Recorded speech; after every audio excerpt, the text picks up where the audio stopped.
Artisans, porteurs de projets, apprentis, les chambres de métiers de l'artisanat vous accompagnent. La CMA, artisan de la nouvelle économie, présente Sud Radio, c'est ça la France, Nathalie Schrengerma.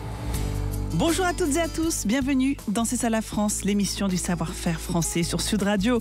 L'émission qui célèbre le talent, la créativité, les savoir-faire qui font rayonner notre territoire. Aujourd'hui, on vous emmène dans la Sarthe, à Malicorne-sur-Sarthe, un village qui résonne dans l'histoire de la faïence française. Depuis 1924, la faïencerie d'art de Malicorne perpétue un héritage rare, la maîtrise complète du cycle de fabrication de la terre au décor peint à la main. On va parler de tout ça avec son dirigeant Stéphane Deschamps et on va comprendre ensemble comment ce patrimoine est né ici, comment il se transmet, comment il continue de séduire aussi bien les amateurs d'art que les collectionneurs du monde entier. Sud Radio, c'est ça la France. Merci d'être avec nous au micro de Sud Radio, Stéphane Deschamps. Bonjour. Alors, Malicorne est indissociable de la faïence. Comment ce savoir-faire s'est-il implanté dans la région, s'est développé dans ce terroir en particulier ? Alors c'est un savoir-faire ancien qui s'est développé à Malicorne au milieu du XVIIIe siècle, quand le premier faïencier de Malicorne a cherché à s'installer pour développer une faïencerie dans un endroit où il n'y avait pas grand-chose. Et Malicorne était la cible idéale dans la mesure où on avait énormément d'argile en grande quantité et de très bonne qualité tout autour du village, mais aussi des bois pour alimenter les fours. Bien sûr. Et la rivière pour transporter les marchandises, parce que la rivière Sarthe permettait vers le nord de remonter jusqu'au Mans par bateau et vers le sud de rejoindre la Maine qui passe en Angers et ensuite d'atteindre la Loire pour naviguer jusqu'à Nantes. Donc ce sont les forêts environnantes, les terres argileuses de la région et donc c'est comme ça que ce savoir-faire est né dans la région. C'est comme ça, tout à fait. Alors, votre atelier est l'un des rares à maîtriser encore toutes les étapes de fabrication. Ce savoir-faire, vous êtes plus vraiment nombreux à le pratiquer, j'imagine, dans la région.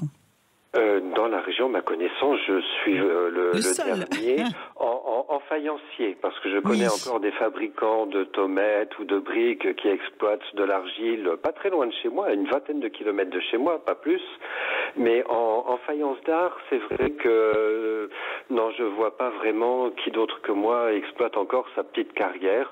On peut se le permettre parce qu'on est un atelier de taille modeste et qu'on a une production relativement confidentielle. Cela dit, ça représente quand même quelques tonnes de terre traitées chaque année. Mais c'est quand même assez incroyable d'avoir encore sa carrière, d'avoir sa matière première, de tout faire sur place. Alors, on a une chance extraordinaire, c'est que nos prédécesseurs dans cet atelier n'ont jamais rien détruit. Et donc, j'ai toujours un outil de travail qui est centenaire.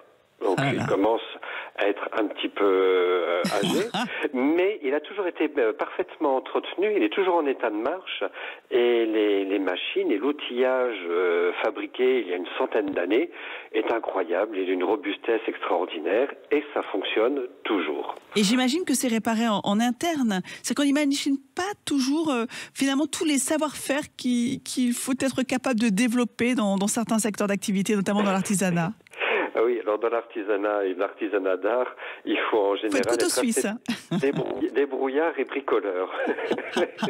Et il faut faire souvent avec les moyens du bord. Mais c'est ça qui est extraordinaire dans nos métiers, c'est qu'on continue à entretenir, à faire vivre un patrimoine incroyable.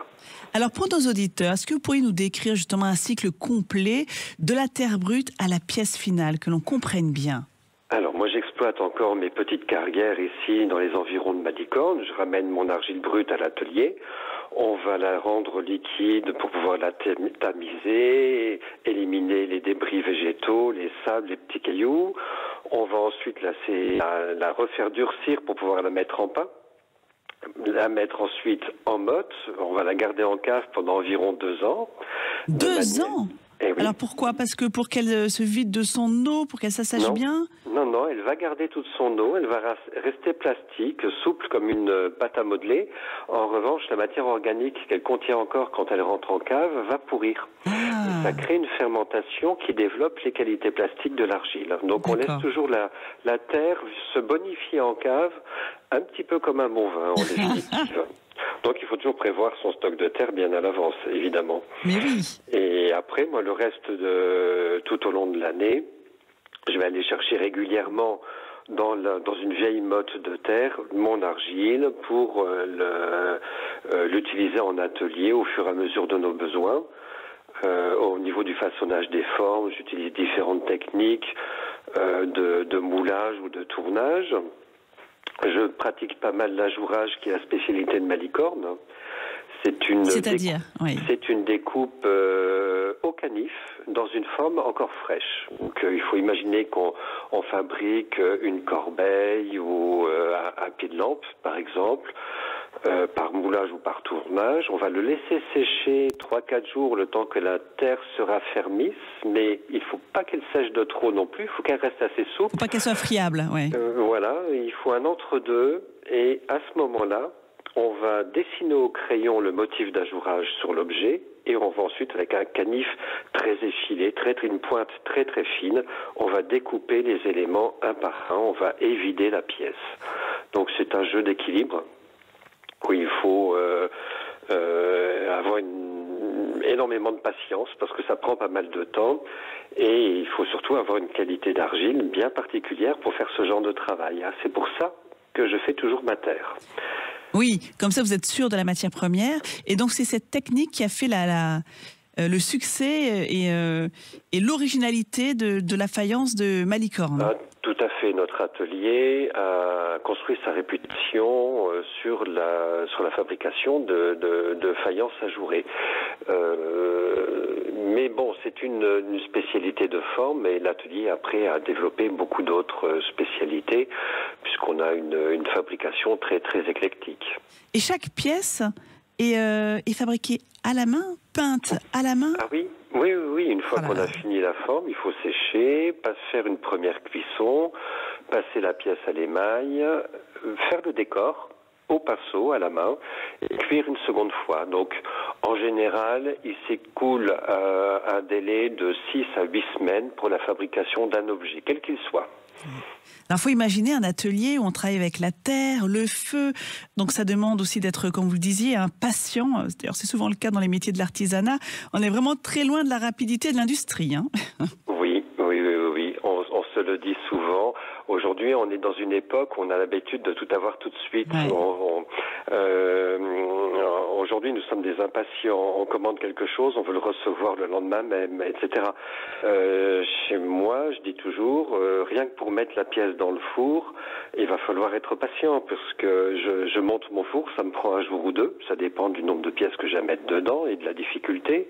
Je vais cuire la nuit, on va attendre 2 jours que cela refroidisse, et le 3e jour, j'ouvre la porte et je défourne et je trie. Mais ça va me prendre encore une demi-journée ou une journée complète en fonction de ce qu'il y a dedans. Donc, au final, c'est une semaine qui s'est écoulée. Mais oui. C'est énorme. Combien de personnes travaillent avec vous aujourd'hui? Alors aujourd'hui, nous travaillons à 3 dans l'atelier. 3. Et donc, chacun est capable de faire l'ensemble des étapes de fabrication, ou bien on a une spécificité par poste?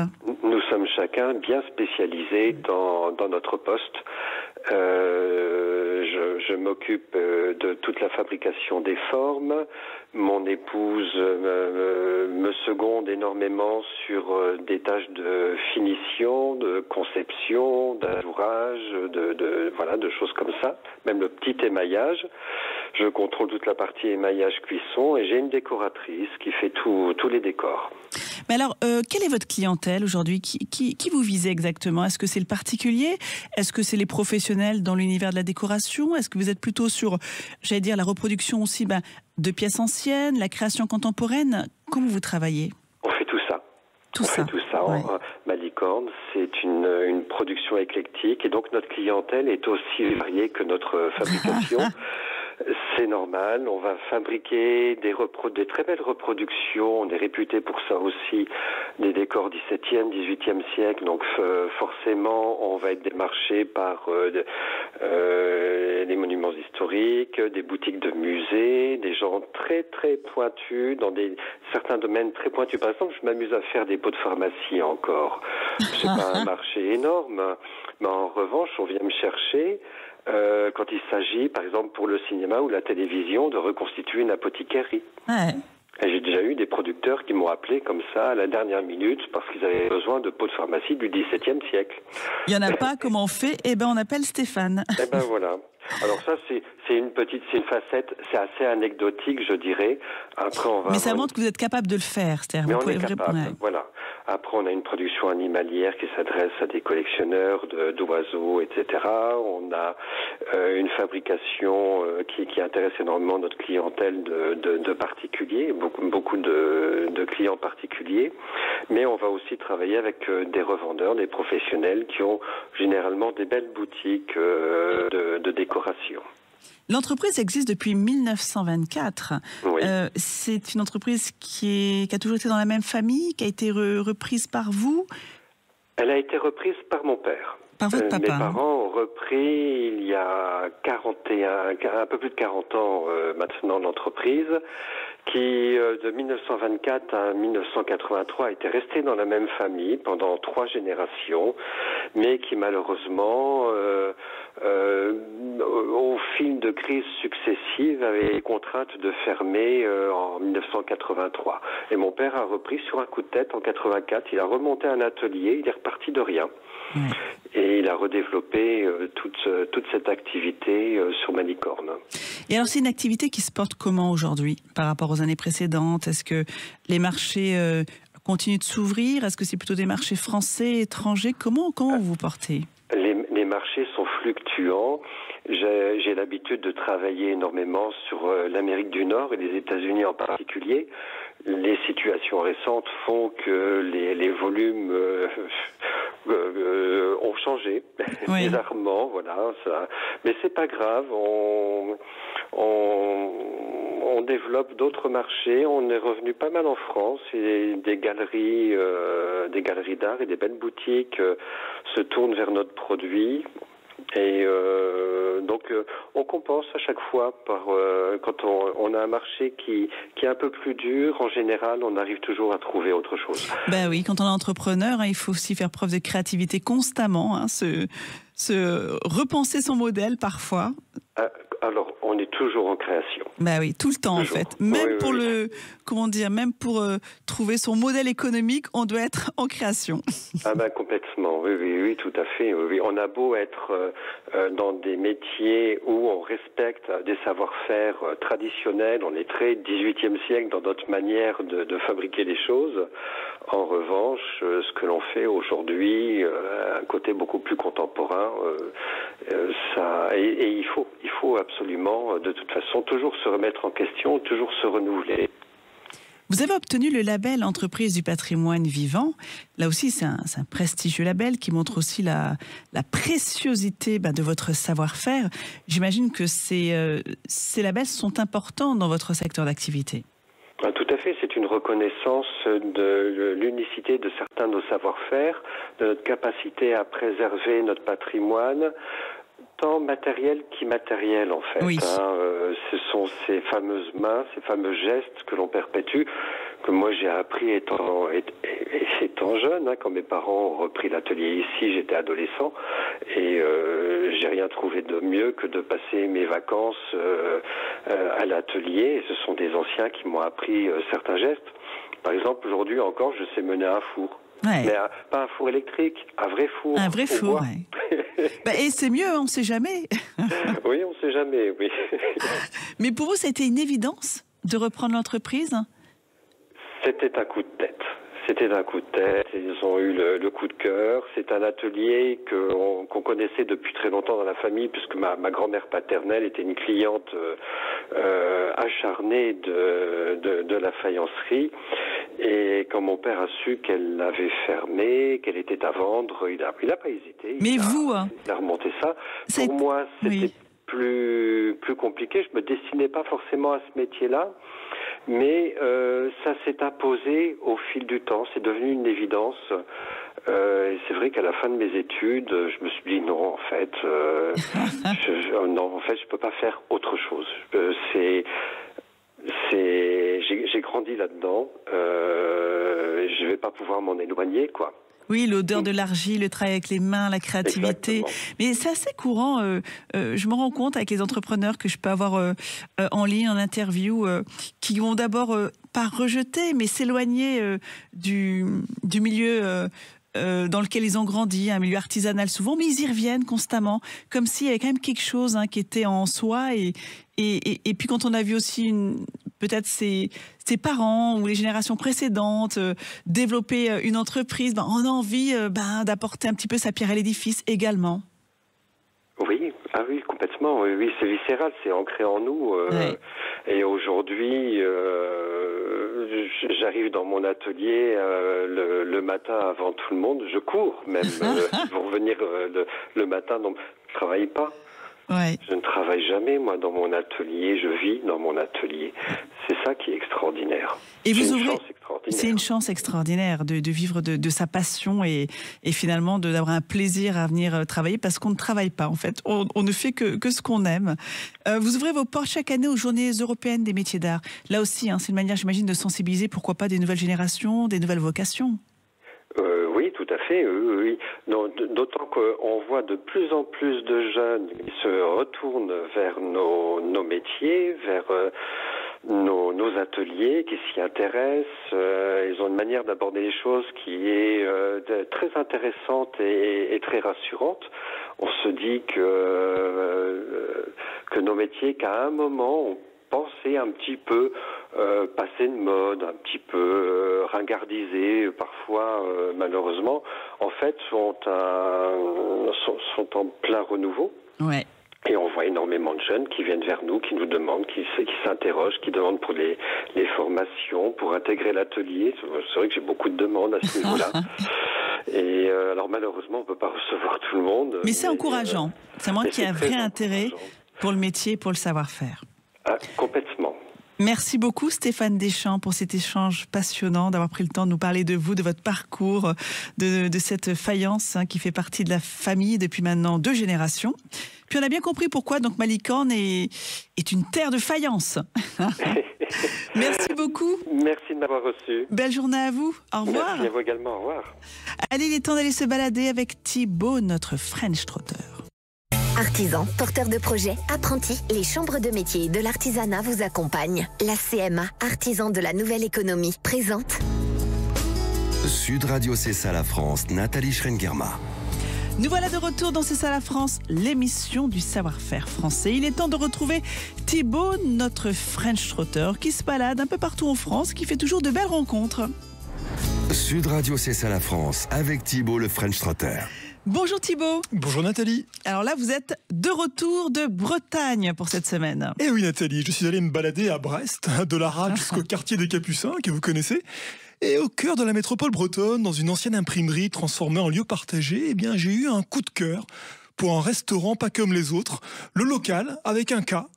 Là-bas, l'idée, c'est de rendre le poisson plus accessible, tout en soutenant les pêcheurs du coin, avec une démarche engagée qui privilégie aussi la pêche locale. Alors Anne-Lise, commerciale dans ce Fish and Bar, va nous en dire plus sur ce projet. Donc notre vocation, c'est de proposer des produits de la mer accessibles, le plus local possible, comme son nom l'indique, du fait maison, du plat jusqu'au dessert, on fait tout sur place. C'est important pour vous d'être dans cette démarche vraiment engagée ? Oui, tout à fait, parce que ça donne vraiment un sens à notre travail. On trouve que proposer un produit de bonne qualité à prix juste, on a le sentiment de vraiment faire plaisir aux gens et aussi de valoriser justement les métiers de la pêche et autour de l'alimentation, qui sont des métiers qui sont très physiques et difficiles. Donc c'est important qu'il y ait un cercle vertueux à toutes les échelles. Le but, c'est vraiment que chacun puisse justement goûter du poisson, encore plus en Bretagne. C'est pas normal qu'on ne puisse pas se payer de poisson actuellement. Donc on propose une carte assez variée pour tous les goûts en fait. Par exemple, dites-nous, quel poisson vous proposez aujourd'hui ? Alors là, en ce moment, c'est du dos de lieu noir. Parfois, on a du merlu également. Là, en suggestion, on propose du poulpe breton grillé. Donc pour au moins plusieurs semaines, on va proposer ce plat-là à la carte. C'est de la pêche locale ? Oui, tout à fait. On se fournit uniquement maximum Atlantique Nord. Donc vraiment, on fait attention à la provenance de notre poisson. C'est vraiment important. On préfère choisir des poissons qui ne seraient pas forcément considérés comme nobles, mais qui viennent vraiment du coin. C'est ça notre engagement. Vous fournissez où ? Alors on se fournit en partie à la criée. Donc parfois quand on arrive à avoir de la pêche des petits pêcheurs locaux, c'est difficile avec les conditions météorologiques qui sont très variables, mais on fait au maximum pour que ça vienne autour de la Bretagne, Atlantique Nord périmètre maximum, voilà. Et on en profite pour saluer les pêcheurs bretons qui traversent en ce moment une période compliquée, hein, Thibaut. Alors, votre balade à Brest ressemble aussi à une escapade gourmande. Je suis sûre que vous n'avez pas quitté la ville sans goûter à ses spécialités sucrées. Vous me connaissez bien, Nathalie, impossible de résister. À Brest, il y a l'embarras du choix, phare breton, galette, caramel au beurre salé, ou encore le biesstois, ce château brestois, ce gâteau brestois aux amandes et au citron. Et j'ai voulu comprendre d'où vient ce goût des Bretons pour ces douceurs sucrées. Alors j'ai poussé la porte d'une biscuiterie célèbre, Terre d'Embrun, où j'ai rencontré Lise, la responsable de la boutique, qui avait sa petite idée sur la question. Les recettes de nos grands-parents sûrement, avec beaucoup de beurre, beaucoup de sucre. À savoir que l'histoire de Terre d'Embrun, donc les créateurs, c'était donc le père du gérant actuel qui faisait des kouign-amann dans son garage. C'est la petite histoire. Et puis après ça s'est développé au fur et à mesure et du coup on s'est agrandi. Est-ce que vous aviez une grand-mère qui faisait des bons gâteaux et des bons biscuits ? Oui, bien sûr. C'était du phare breton, au pruneau souvent, qu'elle me faisait avec beaucoup de beurre. J'en ai goûté ailleurs, c'était celui de ma grand-mère le meilleur pour le coup. J'entends qu'il y a des clients qui rentrent, donc je vais vous laisser travailler. Merci. Avec beaucoup de beurre, bien évidemment, en Bretagne, il y a toujours du beurre. C'est Yann Kefelec, l'écrivain, qui disait que c'est un peu le fromage des Bretons. Il est sur toutes les tables, constamment. Merci beaucoup, Thibaut, pour ces douceurs bretonnes. On vous retrouve la semaine prochaine. À la semaine prochaine, Nathalie. Merci à vous, chers auditeurs. Passez un bon dimanche et rendez-vous, comme toujours, la semaine prochaine. Même jour, même heure et même radio. Et surtout d'ici là, portez-vous bien. Sud Radio Cessa la France, Nathalie Schrengerma. Avec les chambres de métiers de l'artisanat, artisans, porteurs de projets, apprentis, nous vous accompagnons depuis 100 ans pour faire battre le cœur de la France.